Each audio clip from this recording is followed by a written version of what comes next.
Good morning and welcome to this latest Japan Society webinar in Business and Current Affairs. I am Bill Emmott and I have the honor and privilege of chairing the Japan Society.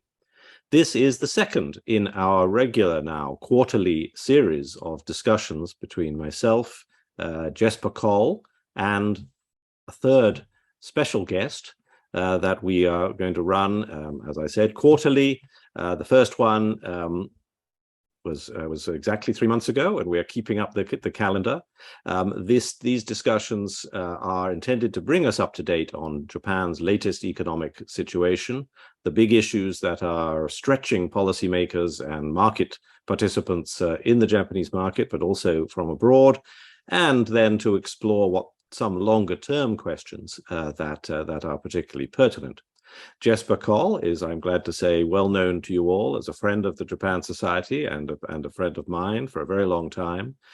He is, as he describes himself, the last Japan optimist. I'm glad to say he's not the last, as we will get onto in a moment. The OECD's latest forecasts were actually quite optimistic. But he has spent a career in Japan since 1986, including working as chief economist and strategist at a variety of investment banks. He is now a board director at Monex, at the Japan Catalyst Fund, and at the Okinawa Institute for Science and Technology. Our guest, I will introduce more fully in 15 minutes, but that's Tatsuya Terazawa, Chair and CEO of the Japan Institute for Energy Economics. Jesper, you've spent the day looking at a state funeral that isn't exactly an economic phenomenon, the state funeral for former Prime Minister Shinzo Abe, but the announcement of it and the declaration of it has had a material effect on the approval ratings of Prime Minister Kishida, bringing them really down to kind of seriously low levels. Could this have an impact on legislative potential during the autumn? We're now 1 year into the Kishida administration. We were told, wait until after the upper house elections. Now, what are we waiting for?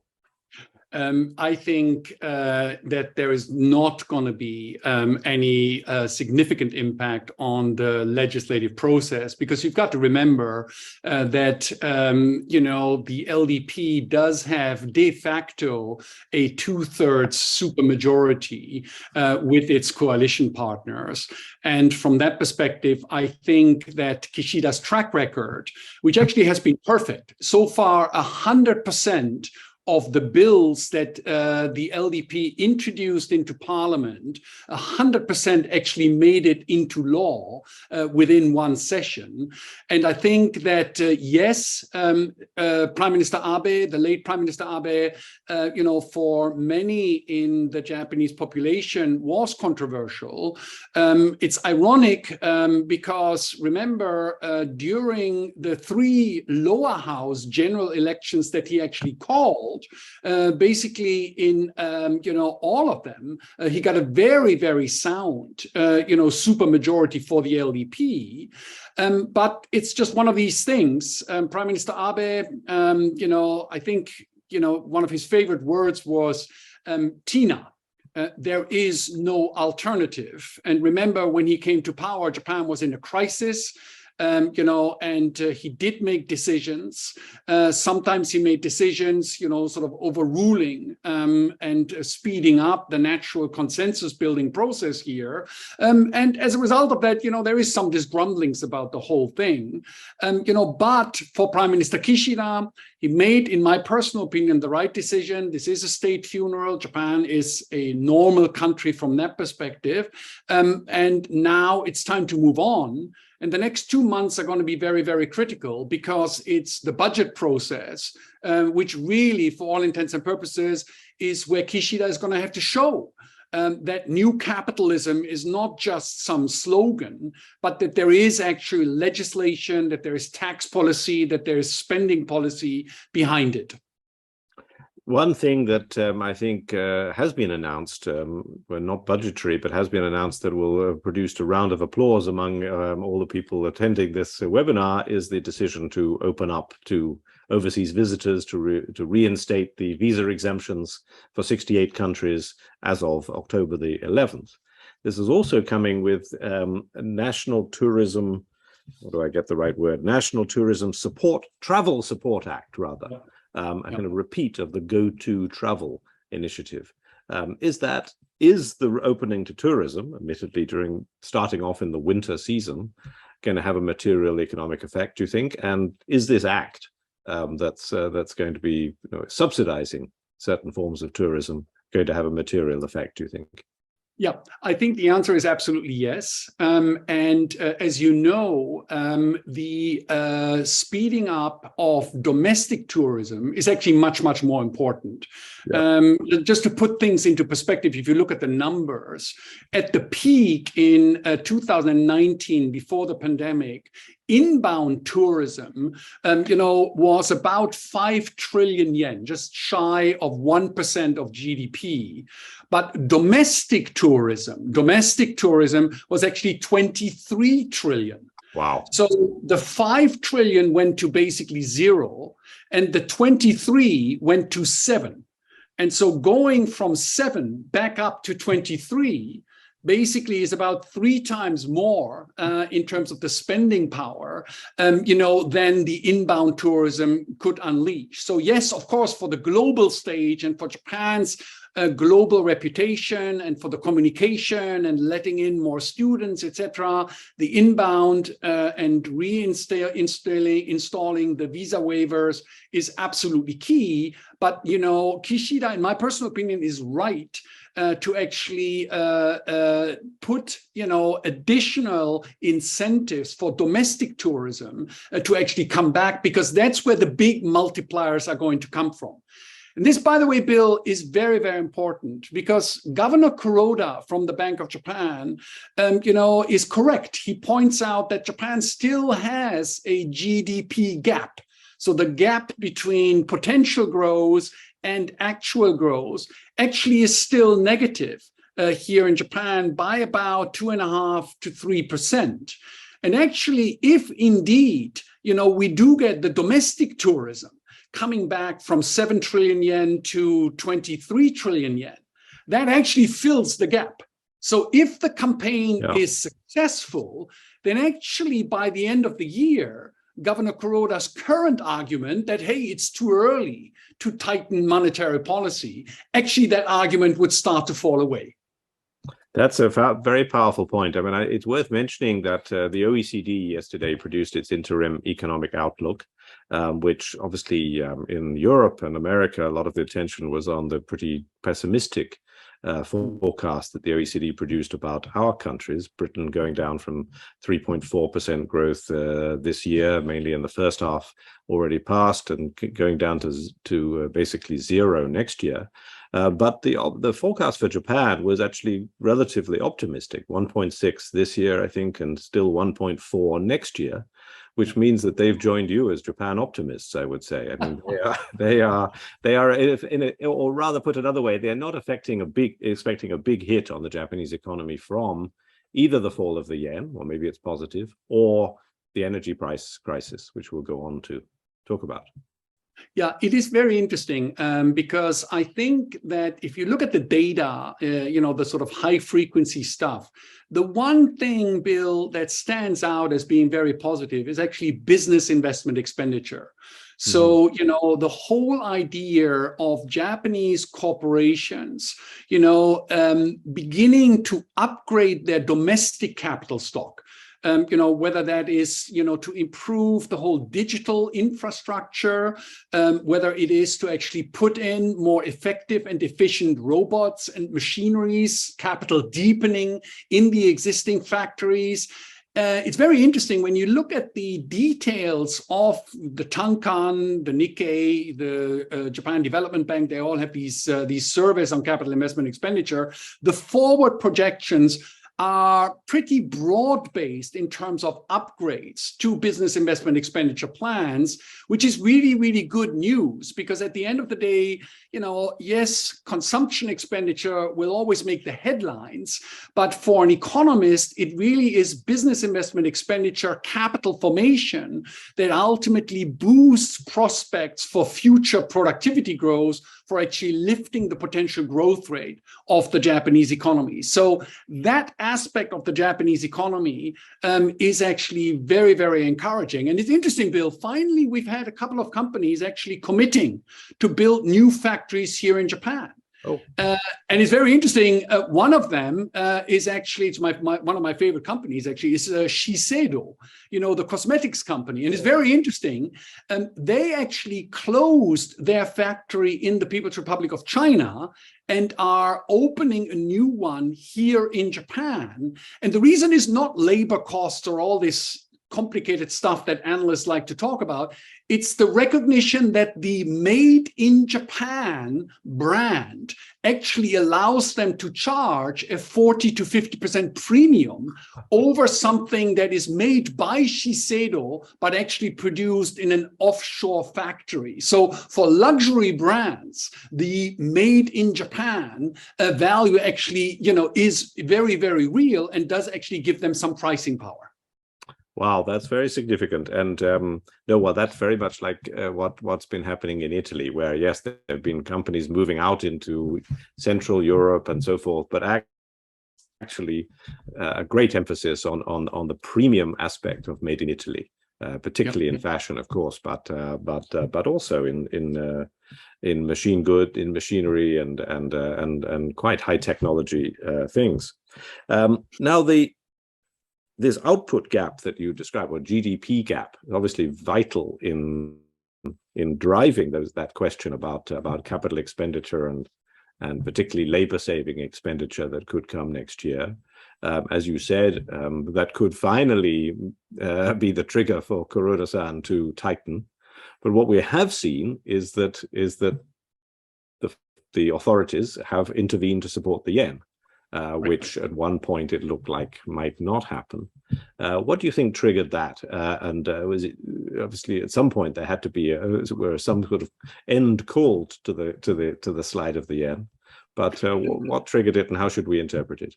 Yeah, I think, sort of the immediate trigger was when you look at, you can just pull up a chart on the currency, the move from 138 up to 144, 145, right, was actually very, very fast. And it does very much look like that was very, very speculative activity rather than long-term fundamental investors, which respond, obviously, the two forces driving the yen weaker, rising interest rate differential and Japan running a trade and current account deficit. I mean, those two forces are very fundamental, but I think that, the government and particularly the Ministry of Finance, very, very acutely aware that, there is the risk of an overshoot in the currency markets. And that from that perspective, the time to set a signal actually, became very, very important. Now, in my personal opinion, and I can speak as a former speculator, as a former macro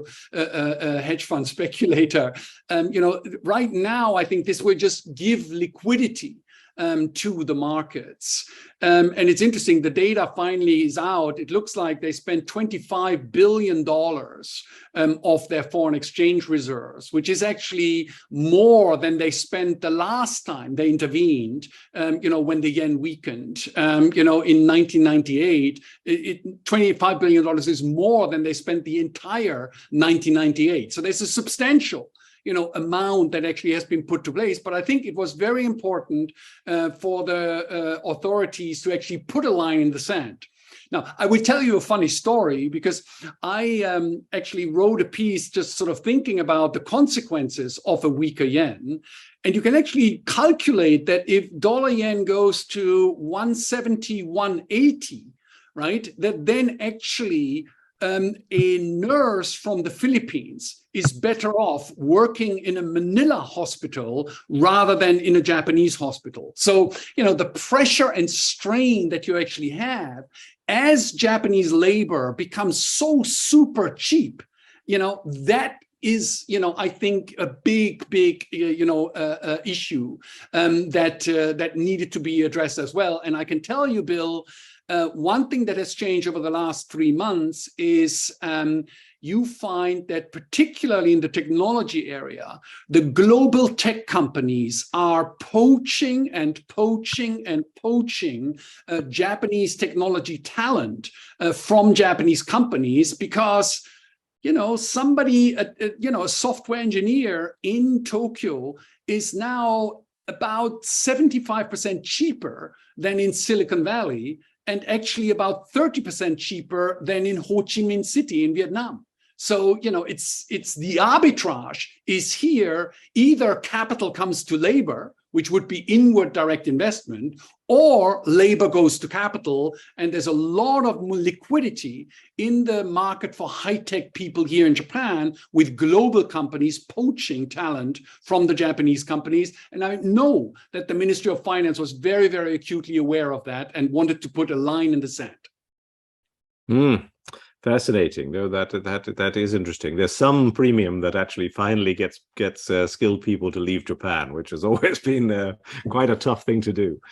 And it's interesting, right? But Bill, particularly in the technology space, right? And look, we need to be very careful. We're not talking about Japanese small and medium-sized companies. We're talking about a very specific set of skills, technology, software engineers, or anybody who knows how to deal with technology. And these people, they now have a friend, who switched at some point to SAP or to Oracle or to Google and made very good money. They have a friend who maybe even worked for a startup that actually did well. And so they realized that, well, life at Hitachi is just not that interesting compared to what my friends are doing. So there is a little bit of a change in the culture, particularly, at the high level, of the technology scale here in Japan, because positive examples of people who work for, not for in seniority-based Japanese companies, but in pay-for-performance, merit-based companies here, that actually has started to change. Now let's change the topic a bit back to inflation, but also very much to energy. I want to bring Tatsuya Terazawa onto the screen. If he could reveal himself. There he is. Okay. Welcome to this Japan Society discussion, held actually in collaboration also with the Asia Society Tokyo, thanks to Jesper and his colleagues. Terazawa-san spent a very distinguished career at the Ministry of Economy, Trade and Industry, latterly as Vice Minister for International Affairs, has also been a key advisor on industry and energy policy to the Abe administration, and I can reveal spent 7 hours today at the Budokan for the the state memorial for Prime Minister Abe. So we welcome you. We are very interested, I'm very interested in really the kind of pressures that the international energy crisis are putting on Japan. I think our audience will want to understand how different they are from elsewhere, but also what are the main policy changes that you see able to happen?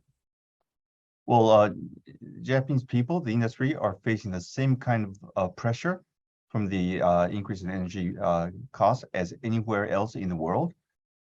Since I'm the head of an energy think tank in Japan, every time I meet a corporate executive, they complain about the rising power cost, and which has not been the case in Japan for decades. And households are also complaining. So I think a country known for deflation for decades, I think people are complaining a lot about inflation, but when they are complaining about inflation, it is either food or energy.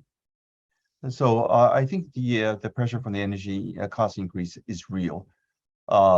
What's the government response? 3 pillars. One is like any other country, the Kishida administration has put into place a subsidy to ensure the gasoline price does not go above 170 yen per liter. So substantial subsidies has been put to ensure the stability in the gasoline price. The second policy is that in terms of the power mix of Japan, we depend heavily on LNG. But the difference from other countries is that most of the LNG contracts are on long-term contracts. So compared with countries depending upon spot market for their natural gas or LNG, the Japanese increase in the LNG procurement price has been relatively kept modest. But in order to ensure that we can continue benefiting from the long-term contracts, Prime Minister Kishida has been very strong in keeping the Japanese operation or interest in the Sakhalin-2 project, which is in Russia. This is a major LNG project which provides 9% of our LNG import for Japan. And one of the major rationale for Prime Minister Kishida to keep this project and keep the Japanese companies in this project is the capability to provide Japan with LNG at a moderate cost because of the long-term contract available. That's a second response. The third response is he has made his announcement that by this winter, this coming winter, he would restart 9 nuclear reactors. Currently, there are 6 nuclear reactors in operation, so he's aiming at 3 more units to be restarted by the coming winter.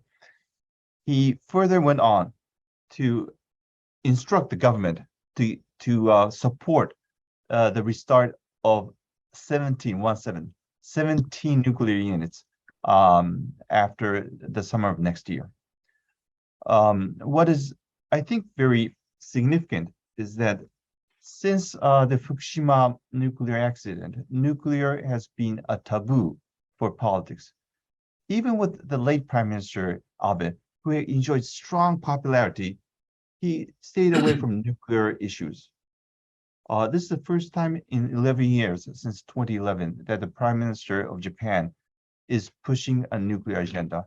And I think one of the reasons is that to deal with the rising energy cost, restarting of the existing nuclear reactors is considered to be a very pragmatic option, which has to be pushed in spite of the possible political backlash. And I mean, that is very important. Indeed, as a long distance but affectionate outsider, I've been surprised by how long it has taken to restart reactors since 2011. I guess in my early, quick, rather rash judgments, I said, "Oh, the Japanese they'll quickly restart 15 of them or something like that." Actually, we'll bleep back fast because once the Japanese decide something, it'll happen. But that hasn't happened. What makes you think that it can happen this time? Well, one of my personal experience is that I share your view because I was the close advisor to Prime Minister Yoshihiko Noda, who served as the Prime Minister not at the time of the Fukushima accident, but right after the Fukushima accident in September 2011. He put his political capital in support of the rise of the consumption tax, but also to the restart of a nuclear power plant in the Kansai region called Oi nuclear power plant. So I had assumed if Prime Minister Noda could do it, he came from the Democratic Party side. And with Abe from the more conservative side, I had assumed that nuclear reactors restart would take place much sooner, but probably 2 reasons. One is that I think the late Prime Minister Abe had many choices to be made, and he chose other policy initiatives as a priority vis-a-vis the nuclear issue. That's number one. Number 2 is that an independent nuclear regulator was established, NRC, Nuclear Regulatory Committee, and it was independent from the government. And those people, the scholars, the member of that committee, were committed that Fukushima never again. And they became very, very, very tough on the nuclear safety issues. And especially for Japan, when you tend to have earthquakes, it is extremely difficult to prove that there's no risk for earthquakes. And if you ask the power companies to prove that there's no active faults in a given location, it is hard to prove in Japan. So that has been the reason. Compared with the past, if there was a reasonable assessment that the risk might be okay, acceptable in the past, and then the nuclear power plants went on in the past. But now they require a proof of the non-existence of active geological activities for the past 120,000 years to 130,000 years, which is hard to prove in Japan when you have the Japanese islands going up and down with a lack of continuous geological structure beneath Japan. And so that has been the major reason why the process has been slow, in addition to the political decision to stay away from the nuclear issue. But you, Excellent.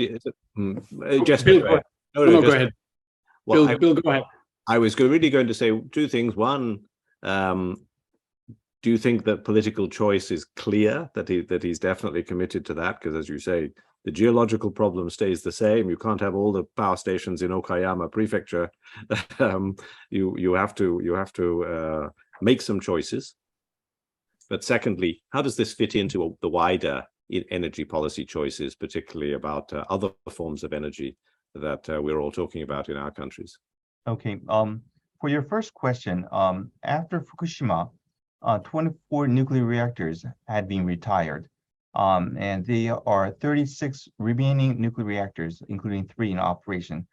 Out of that 36, 10 units had been restarted at least once in the past after Fukushima.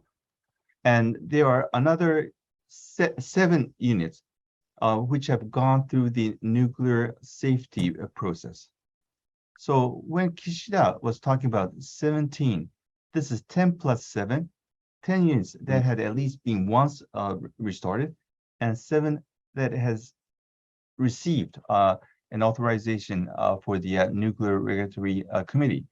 And so he's not necessarily talking about the other 19 units which have not obtained that go-ahead from the Nuclear Regulatory Authority. So what about this 7? If they have received the go-ahead from the regulatory authority, why aren't they in operation? The quick answer is the local community's consent has been a challenge, and this is where a push for support from Prime Minister can be helpful in obtaining the consent from the local community to ensure that the 7 units already with authorization can go ahead. Responding to your second question, how does this fit into the bigger picture of our energy policy? As the audience might know, well, Japan made an announcement under then Prime Minister Suga to aim for carbon neutrality by 2050.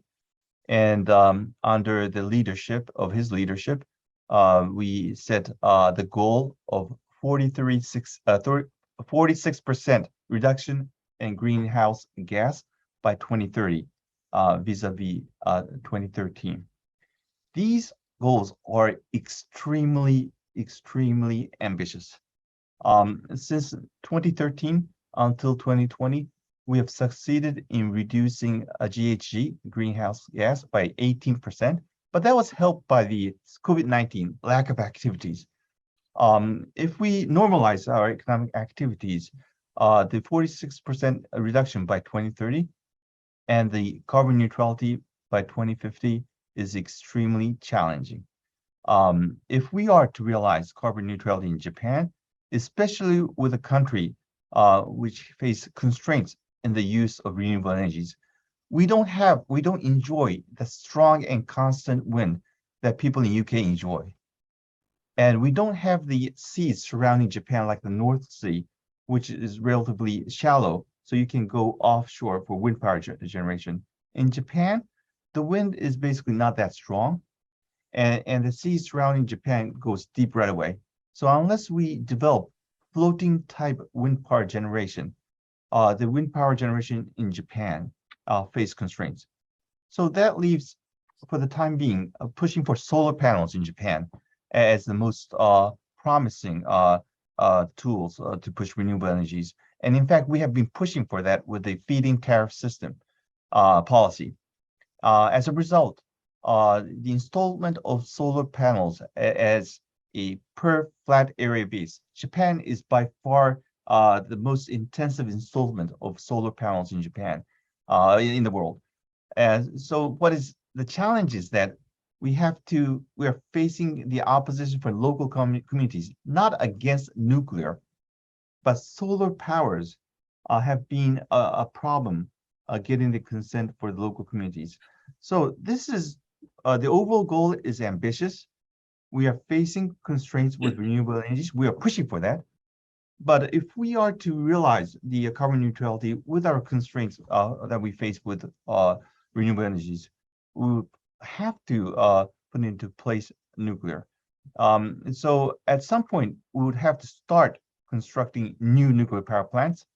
But as the first step, restarting the existing nuclear power plants is the first step. And that is exactly Prime Minister Kishida is pushing with the 17 units restart.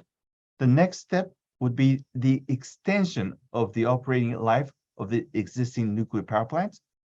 The principle is 40-year operation in Japan with a once only extension of 20 years. The max is 60 years.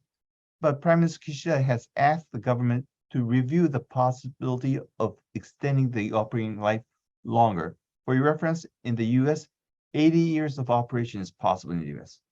But in Japan, the max is 60 years. For that extension, he would have to put this through our diet or our parliament. And this goes back to your initial question. Will he be able to push this through the parliament? If he decides to do it, he can. But the question is, it will cost him politically, but it appears that he's making a decision that he will push for that extension of operation life of the existing nuclear power plants, even if it requires the parliamentary action. The third step, which is probably relating to your question, is that the construction of new nuclear power plants have been a taboo, political taboo in Japan after Fukushima, even under Prime Minister Abe. But now he's finally asking the government explore the possibility of constructing new nuclear power plants based on innovative next generation technology. I was frankly surprised because this was bolder than I had been expecting. But I think he's taking the step, not the decision yet, but to explore the possibility of constructing new nuclear power plants. And the reason is that it appears that he considers that nuclear should be a major element, not the main one, but a significant element of our energy mix to realize carbon neutrality. Bill, I find it actually very interesting that when you look at the genesis, of how the governance around Japan's nuclear policy has actually evolved since Fukushima, it's actually a very, very positive model. The first thing, as Terazawa-san mentioned, you've set up an independent new regulatory, commission, which Terazawa-san pointed out, sort of looks at all the safety issues there, with some complications. Of course, there are, given the geological realities in Japan. But there's an independent, FSA supervisory body now that does this. Then you've got the grassroots approval, right, where it used to be very simple because in the 70s and 80s, effectively the local communities welcomed the nuclear villages that were being set up. Now, you actually need to work hard to convince them that this actually is the right thing, for the region as well as the right thing for the country. So it's actually a very, very interesting model. And Kishida, as Terazawa-san points out, putting the bar higher for new construction, but only if it is more advanced technology, that's not necessarily a bad model of governance, right? To think about the future. I wanted to switch the conversation a little bit away from nuclear, Terazawa-san. And as you know, in the private sector, led really by Toyota, there's a big focus on hydrogen. Can you talk a little bit about sort of the consortium, Japan Inc., sort of getting together and making hydrogen, green hydrogen in particular, a reality?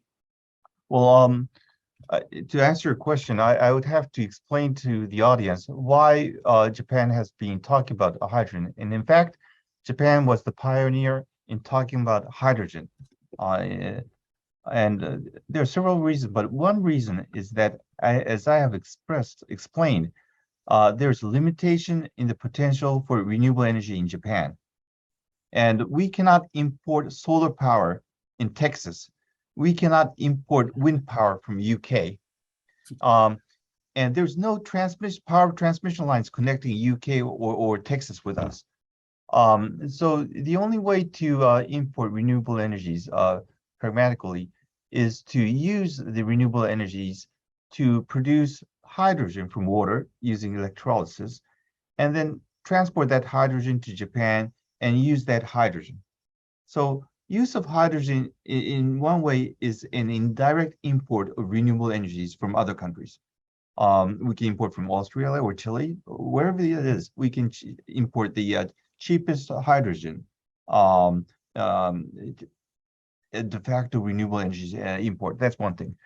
The next thing is that when people talk about carbon neutrality or zero carbon, people tend to think about solar power or wind power. That is fine, but it's basically trying to shift energy into electricity. Major strategy to reduce carbon emission is to electrify your energy system and then decarbonize the power generation using solar power or wind power. And every country, including Japan, is pushing for that. But the difficulty is that the current rate of electrification as a percentage of total energy is around 20% for advanced economies. Even if countries push for electrification, most analysis researchers would assume that at 2050, the percentage of electrification would be about like 50% of the total energy. So the other remaining 50% would be non-power, non-electricity. What are they? High heat for the industry, energy used for transportation, energy used to produce materials like steel, cement, aviation, long distance truck transportation. Those are the areas in which that the half of the CO2 will be emitted. And this is an area in which Japan is relatively strong. It requires a good chemical industry. It requires heavy industries. It requires materials industries. These are the areas in which Japanese companies are very good at. So I strongly believe, and my colleagues, my former colleagues from the Japanese government believe that while this challenge for carbon neutrality is sort of a crisis to us, but it can be an opportunity if we can capitalize, provide the solution for the remaining this 50%. And in order to provide solution, one of the major elements to be used for decarbonizing this 50% will be hydrogen, or the derivatives of hydrogen, including ammonia. And that's the reason why we are pushing hydrogen. One, as I said, to indirectly import renewable energies. Number two, to deal with that remaining 50%, which Japan can well be the winner in the world. And since Japan is manufacturing heavy, this matters to us. It matters for the survival or the growth of our industry, that we need to be very good at decarbonizing these sectors. And hydrogen is one of the major important inputs to make this happen. Right. Terazawa-san, that's super interesting. And thank you so much for the very clear explanation. Can you go into the next level and just give us one or two examples of specific government policies to actually ensure that this is happening? Well, it's a combination. Already, Prime Minister Kishida had put into place a 2 trillion yen fund. I used to make the calculation for dollars, but it changes every day. So please allow me to speak to you in yen. It used to be easier at $yen 100, right? 100, but every day it changes. So 2 trillion yen fund to help the R&D and the demonstration of clean energy related technologies. Yeah. And it has helped the Japanese industry for innovation and demonstration. So this is one pillar. The next pillar, which is still being developed, is that Prime Minister Kishida is naming it as his GX strategy. But I was told by Bill that GX is a Japanese English, not the British English. It's like a green transformation strategy. It's like DX, digital transformation, GX, green transformation. Right, DX turned to GX. Prime Minister Kishida is considering that this GX, or the green energy transformation, could be the driver of the growth for Japan. And he's promoting the idea that he is envisioning 150 trillion yen of investment for this clean energy transition for the next 10 years. Out of that 150 trillion yen, he is implying that 20 trillion yen will be coming from the government. And he's talking about the GX fund. Once again, it's Green Transformation Fund, government bond geared to support this green transition to be issued. We are now in the process for how to use this GX bond, how to finance this GX bond. This is something we are discussing.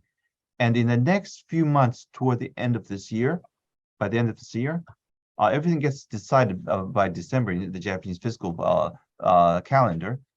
We expect the design for this GX bond, including the usage and the finance for this GX bond, would be materialized in the next few months. That's for the 20 trillion part. What about the 130 trillion? Prime Minister Kishida is expecting that the private sector would put in their money for the clean energy transition. But the government just drawing fancy PowerPoints will not be good enough to convince companies to invest in billions of yens. Just to put things into perspective, 150 trillion yen is about 30% of Japan's GDP. Right. Okay. And even Prime Minister Kishida understands that PowerPoints will not be enough to convince the executives of private companies to invest in billions of yen. So the government is now in the process of designing frameworks, including regulation, including framework to adjust the cost differences, and also a design of a possible carbon pricing. Whatever comes out, I don't know for sure, but the government and Prime Minister Kishida understands that we need a policy framework to incentivize the private sector to invest. And that framework should be good enough to give confidence for the private sector to invest. It has to be predictable. It has to be convincing.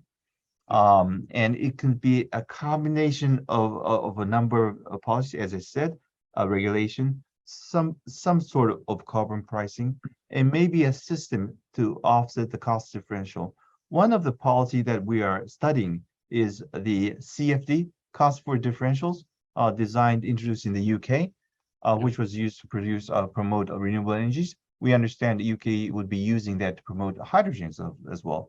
This will be one model, but we are aware that in spite of all the efforts, the clean energy tends to be more expensive than the conventional type of technology. So unless there is a framework to ensure that the more expensive technology will be actually being used, this will be essential to incentivize the private sector to invest. And this will require a policy intervention, as I said, including regulation or the system to offset the cost differential, or some some sort of carbon pricing. These are the discussions that are now ongoing. So for the audience, the next 2 to 3 months toward the end of December will be very interesting. Number one, the GX bond will be designed, and those frameworks, I hope and I expect, will be coming out in more detail toward the end of this month. And many of the issues I talked about nuclear, as I said, I use the word, he has asked the government to study without getting to the decision yet. We expect the recommendation to come out by the end of this year. So what to look for? Not necessarily the next election, but the next few months to see how these policies would materialize. Very good guide to the next few months. Thank you very much. I mean, I just going to put in one comment, which is, of course, it's not as if Japanese companies are reluctant to invest in GX. See, I'm using your language. GX. I mean, a lot of the wind farms around the UK are basically run by Mitsubishi Corporation. I mean, this is and Itochu are also active, very active in this sector in Europe, and so on. I mean, there is the expertise and the willingness there, but they need the framework, as you said. And secondly, I assume that the next generation nuclear reactors, energy, while there may well be international collaborations, there'll be a strong Japanese industry interest in that, but depending on who's financing it. Mm-hmm. So certainly, we certainly have a strong interest. And in terms of next generation nuclear, I can quickly mention two types. One is the improvement of the existing light water reactors with enhanced safety. And I expect this would come earlier as a candidate for the new construction, to be followed by SMRs, small modular reactors, being developed in UK and in the US, and this could be very promising. So these are we have future generations, but these are the two improved, advanced light water reactors and SMRs. These are the kind of nuclear technology most people are looking at for the short to midterm. And that's certainly, the small modular reactors is certainly something that a big focus for UK-Japan cooperation on that, particularly obviously industry to industry. And we cannot do it alone. And considering the regulatory challenge to go through those within Japan, I think it is more pragmatic to demonstrate the success of those new reactors outside of Japan, whether in UK or the US or in Canada, and then bring them back to Japan.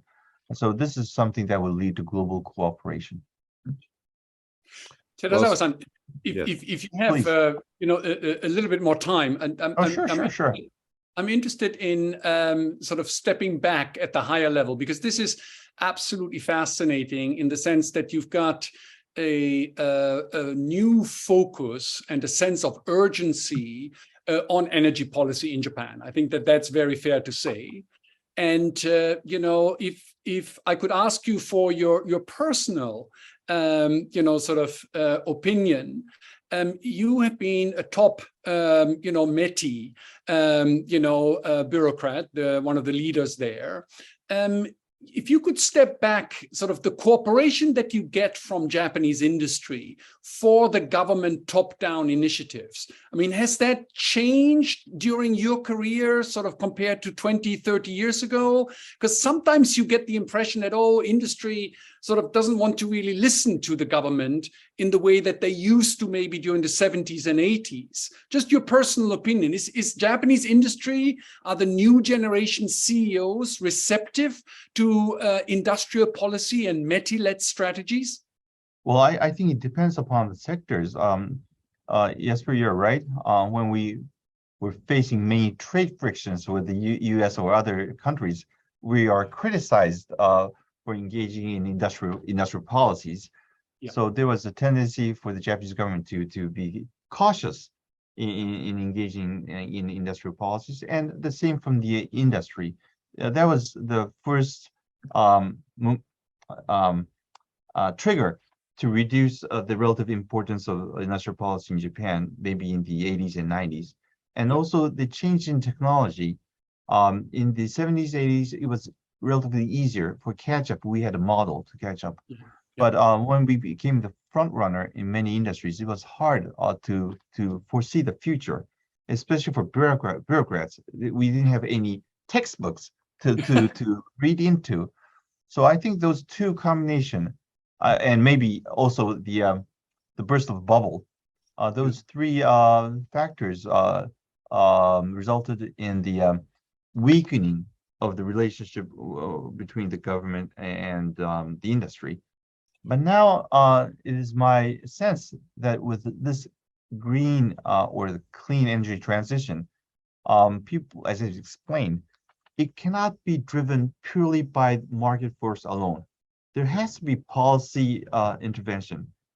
And the long-term prospect is much easier than if we are to talk about the digital technology. We don't know about the future of the next 3 years of digital technology, but we are pretty sure that we have to realize carbon neutrality in the next 30 years. We understand a number of key policies or technologies that needs to be put into place. And many of the policies are well known. Some of the policies are already put into place in other countries, like in UK. And it has to be a long-term prospect and predictability for the policy framework. So this would lead to a strong expectation from the industry that there has to be better, more policy intervention. It's not like, oh, don't tell us what to do because you know nothing about the future. And by the way, we have been criticized by the US. That's gone. Now, for this clean and green transition, any government, the UK government, the US government, the EU Commission, all of them are getting into this policy heavily. So it's not government intervention, yes or no. They are requesting better, stronger, more predictable policy initiatives. Fabulous. Well, Jesper, just finish off, and then I need to bring in some questions from the audience. But you go on. Yeah. No, I think you should absolutely bring in the audience. I mean, now you know why I'm bullish on Japan. I really do think that it's back to basics. And when it comes to basic policies, giving credibility for a policy laid out over one generation, which is what Terazawa-san is talking about with the GX. Upgrade to Japan, I think the fact that the government is very stable, the fact that you've got a very powerful, consistent elite bureaucracy giving you the guidance, I think Japan is going to be surprising on the upside. Now, one question, thank you very much, which is a very good, optimistic view. Now, among the questions that our excellent audience have put in, I mean, some of them you've answered already. GPA particularly asked about wind energy and also next generation nuclear reactors. That's terrific. Duncan Bartlett has asked a question. He's from the School of Oriental and African Studies in London and former BBC. Which really is a question about choices, political choices. He said, do you, Jesper, but I'd say also Terazawa-san, have a view on the LDP's plan for sharp increase in the proportion of Japan's GDP to be spent on defense? Duncan says, wonders how that idea of a much higher defense budget fits in with the notion of a new capitalism. But there's also some choices to be made about energy, at least spending, as well. How do you see defense really shaping up as a choice? First, Jesper. Okay, I'll be very, very fast on this because yes, defense is obviously on the agenda, and no, it was not part of new capitalism, but it is part of new pragmatism, in just the global realities here. And Terazawa-san, correct me if I'm wrong, but yes, now the 2% target is somewhere out there, which, by the way, Abe already put into his platform for the LDP elections. But when you look at the actual budget requests, they're still very, very timid in terms of coming up. So, for all intents and purposes, yes, the 2% defense target is on, but there are many, many questions in terms of where and how to exactly change the defense procurement. It's a big question. So I'm not holding my breath for Japan, rearming very quickly. But Terazawa-san may have a different view. Well, I generally agree with Jesper, but we are looking at the developments in Ukraine, the Japanese, and we are frankly concerned about the what could happen with Taiwan and North Korea. And I think we are learning from the Ukrainian crisis that you cannot depend on someone else to defend yourself. You have to defend yourself. And only if you have the capability and willingness to defend yourself, then others will come for your help. And I think the Japanese are starting to understand this. And I think one of the result will be increase in the defense spending. It may not reach 2% of GDP right away, but I think there is a stronger support for the larger spending for defense. And I don't have the exact figures, but if there is a poll conducted in Japan, the younger generation in Japan tends to support stronger defense spending. The question is maybe shifting from how much you spend to how you spend them effectively. And these are the areas that we would have to discuss. Our defense industry is pretty much weakened. The foundation for the industry, the defense industry, needs to be reinforced. That's one possible area. Another area is our weakness in our cyber attack defense. So it's not just how much we spend, which is important, but how we spend them effectively. I think it will be very good, very important. And also from Ukraine, we have learned that just having good weapons are not enough. You have to be able to use them for an extended period of time. Even if you have the best weapons, after 1 week, if the ammunition is gone, it doesn't serve the benefit, the purpose. So we have to we ensure that we strengthen our defense industry base. We have to beef up our cybersecurity capability. And also we have to strengthen our capability for the sustainability. It's not the environment, sustainability of defending yourself. And this is about the defense spending. But with our budget situation already very tight, the question is that it's fine to increase spending on defense, but how would we finance that extra spending for defense? That's a big question. And when the government or the politician will be discussing about how to finance that GX bond, which amounts to 20 trillion yen, certainly people having discussion as to how to finance the repayment of that 20 trillion yen expected through the GX bond. So now maybe we are entering a stage in which we have more serious discussion about the budget. It's not like the hawkish budget discussion, but in order to ensure that we can afford to spend more on defense, we need to deal with other areas like how to finance our clean energy transition. And maybe we may ultimately be discussing what to do with our social security system, which has not been really touched upon in the past. This is something that deserves attention by the government. Our baby boomers will be reaching their 75-year-old age by 2025. And in 2040, the children of those baby boomers will become older than 65 years. So between 2025 and 2040, we'll be facing a very serious aging problem. So we have to deal with our social security system. So hopefully, Prime Minister Kishida, after winning the upper house election, unless he calls for another general election, he would have 3 years of a window without having a nationwide election. We called it a golden time frame. Hopefully, in addition to energy issues, he can discuss these difficult issues, including defense and also the budget and the social security. Well, that's a perfect point because actually one of our listeners actually online from Sri Lanka, chairman of the Law and Justice Club, Ananda Jayasuriya, has asked about exactly that question about Social Security. So you have just answered their question, which is perfect.